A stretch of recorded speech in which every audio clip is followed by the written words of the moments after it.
Good evening. Maria Hinojosa grew up in Chicago in the 1960s and the 1970s in a family that immigrated to the United States from Mexico when her father, a brilliant medical researcher on the causes of deafness, was recruited to the University of Chicago. Her mother was at home with their 4 children at first, but later became a social worker and activist against domestic violence. Her family were avid consumers of broadcast news, radio and television on their local channels.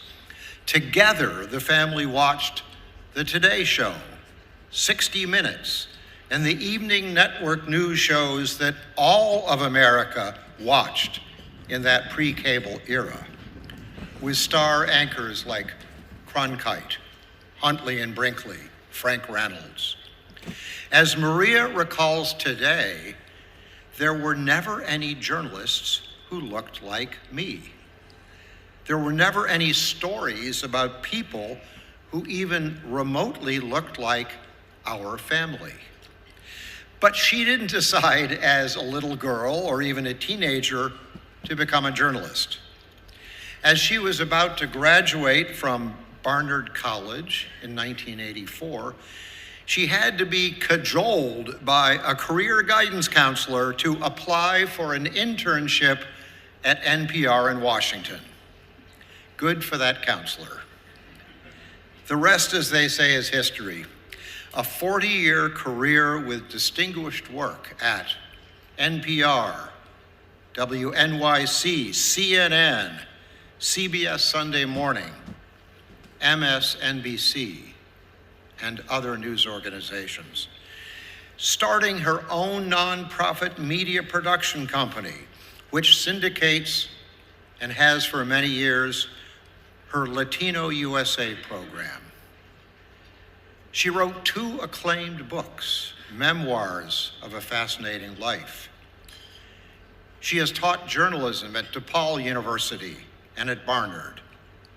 4 Emmys, a Peabody, a Pulitzer. But Maria seems most proud of being simply an inquisitive, fact-based, storytelling journalist. As a Latina immigrant, she says, I was invisible once myself. I wanted to tell stories about other invisible people, the urban poor, women, immigrants, troubled teenagers in gangs. In a magazine interview a decade ago, she listed these 4 imperatives for a responsible journalist. 1, tell people's untold stories. 2, hold the powerful accountable. 3, be the eyes and ears watchdog for the people. 4, shine a light on previously unseen things. Ladies and gentlemen, please welcome this year's winner of the W.M. Kiplinger Award for Distinguished Contributions to Journalism, Maria Hinojosa.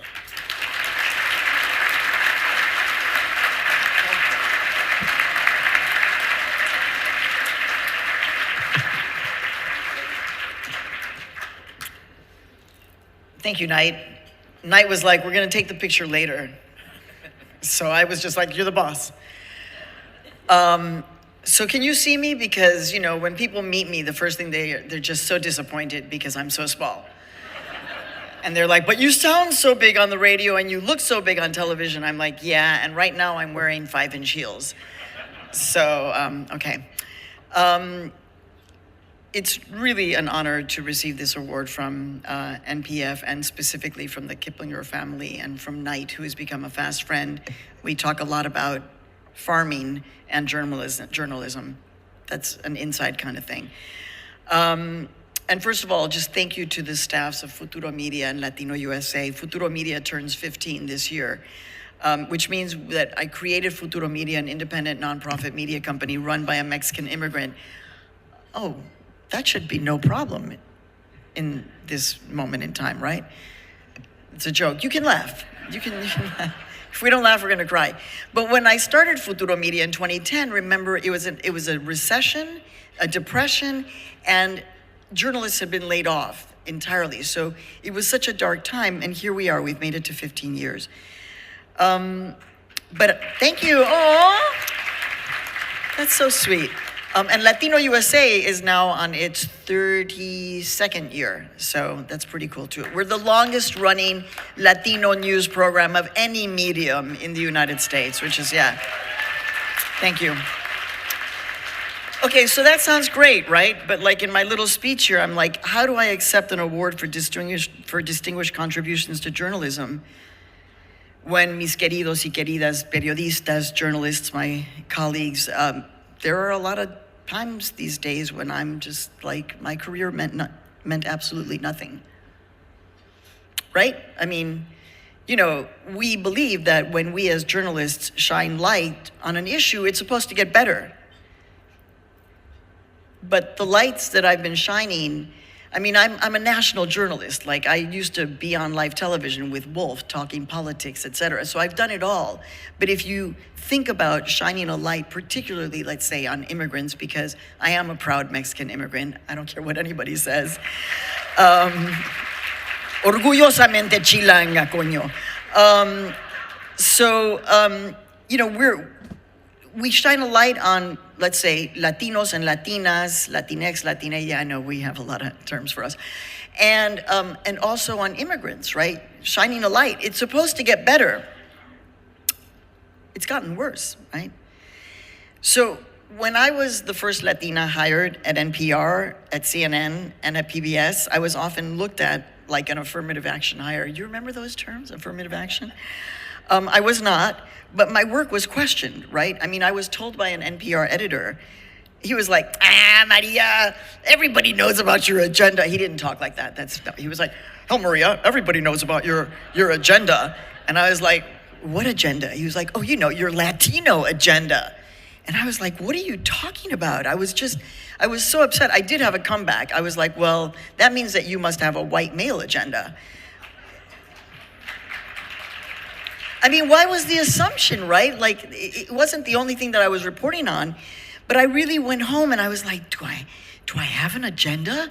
Because we don't want that as journalists, right? And I was like, oh yeah, I have an agenda. I want to make people feel something with my work. I want to make people feel something when they hear or see the work that I've done. And that has happened, right? It's led to many awards, etc. But feeling hated for being a journalist, feeling attacked for being a journalist, for being a Latina journalist, I mean, it wasn't supposed to turn out this way, right?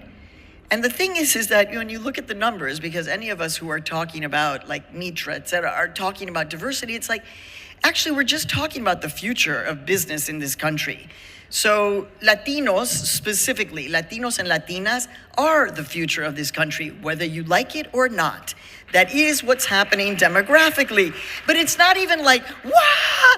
It's like, it's just data, people. So it's a reality, right? That all of us need to be doing better in terms of covering Latinos and Latinas. By the way, I started a new series on Latino USA because I got so tired of hearing in the media, Latino men. Well, what happened with Latino men? Oh, Latino men. But there were no Latino men talking about the issue. So we have a new series on Latino USA called Hombre, Understanding Latino Men, where they are talking for themselves, right? But you know, the thing is that there's this perception about who immigrants are, right? Obviously, and many of us are trying to tell the truth about who we are because, you know, my dad, may he rest in peace, came from Tampico, Mexico, and had this incredible dream that he wanted to help create something that would help the deaf, if they chose to, be able to hear again. My father was a medical doctor dedicated to research, hired by the University of Chicago, and that Mexican immigrant helped to create the cochlear implant. But you're gonna tell us that we're the problem? I mean, the truth is, right, and we all need to know this, immigrants right now, we are the canaries in the mine for how far this country will go to deny people due process on the basis of simply not being born in this country, queridos y queridas. That's me. Do you understand? Like, yes, I'm an American citizen, but at any point, that citizenship can be taken away from me. That's my reality as a journalist today. Do I think about it? No, watch me on Instagram. I'm out boxing in the park, and I'm dancing on my Instagram to show that you will not take me down with all of your hatred and your anger and your attacks to me. But you know what? For us as journalists, so are there two sides to children being caged and covered with foil blankets? Are there two sides? I mean, are there two sides of cannibalism? Right? There was a spoof on SNL about PBS on the NewsHour. It was like, and tonight, the two sides of cannibalism. It's funny, but it's not, right?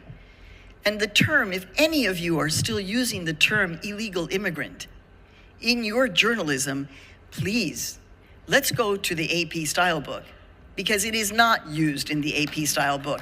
And to refer, here's the thing. You know who taught me never to use the word illegal? I don't even think you know this story, Wolf. It happened at the CNN New York Bureau when I happened to end up with Elie Wiesel. And I was so obsessed with the Holocaust. Yeah, this Mexican kid on the south side of Chicago, obsessed with the Holocaust, that I went up to him and I said, Mr. Wiesel, here at CNN, they want me to use the term illegal immigrant. I don't think it's correct. It's certainly not grammatically correct. And he said, there is no such thing as an illegal human being. The first thing the Nazis did was to declare the Jews to be an illegal people. So that term carries the weight. It is the reason why people will say, oh, they're just a bunch of illegals. Who cares? No, illegal is not a noun, because we know grammar in this room, right? All right, I'm gonna cut this short because it really is upsetting and I gotta go to sleep soon and, wake up and get back to New York, etc. An 11-year-old girl named Jocelyn took her own life in the past week. It's being reported, although I just found out that not a lot of national news media is covering the story. She took her own life in Texas because kids were bullying her that they were gonna come and call ICE on her family. And so when I say we're not all gonna make it, we are not all gonna make it. And that's the hard part. But when these thoughts come, right, I look to my godfather of American journalism, and it is not Wolf Blitzer. I'm really poking fun at Wolf, just because it's fun. My North Star of American journalism, my godfather, is Frederick Douglass. And I know he's the man. And if you have never been to his statue on 110th and Central Park, please go. So if he was able to love this country, if he was able to thrive, if he was able to not be taken down, then so can I. And in those moments, when I'm out there boxing at 7 o'clock in the morning in my park in Harlem, although not revealing too much about where I am because, security, the question is that for me, like for Frederick, like for all journalists of conscience in our country, this is not a job. I love the awards, yes, but this is not a job. This is a mission. It's a mission that I'll die carrying that mission with me because, as journalists, this notion of we're gonna retire, ¿qué es eso? Retire? As a journalist? Hell no. Thank you, Wolf, also. That was a joke, you can laugh. So with that, dear colleagues, I just want to say thank you so much to the National Press Foundation and to the Kiplinger family and my new friend, Knight, for this recognition. It really will help me in those moments when I think my career meant nothing, because seeing all of you being here means everything to me, and I'll hold that. Muchas gracias. Thank you.